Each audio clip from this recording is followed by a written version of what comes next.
Lots of you got your hands up. I'm going to come round you, and I just want to hear from you first. I mean, the short answer to the question, I think, is no. The EU aren't going to accept this plan. But But do you think they'll reject it out of hand? Well, no, that's the interest. Let me go back. I don't think we can say with any certainty that this isn't a serious plan put forward by the government, if only because, I mean, as Melanie was hinting at, what Boris Johnson doesn't want to do is go into an election with us in the European Union, because that will be a Christmas present come early for Nigel Farage, OK? He has a trouble now with leaving with no deal because we have this piece of legislation that stops him. So his preference will be to get a deal. So I don't think we should necessarily assume he's not being serious. And the document he's put forward, you know, it marks some progress. The British government for the first time accepts a trade-off between leaving the European Union and trading with them, that there will be a change in how we do that.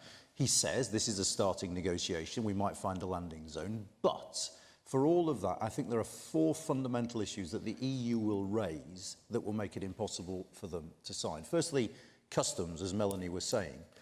You have to have customs checks on the island of Ireland under this plan, and both the Republic of Ireland and our government have signed a report saying we're not having infrastructure. The EU will say, well, you're in breach of that. Secondly, the backstop for the European Union, if it's going to be a backstop, it has to be there until something else is in place. The plan Boris Johnson has put forward means that the Northern Ireland institutions can stop this after 4 years if they want, which doesn't give the Republic the certainty about the absence of a border they want.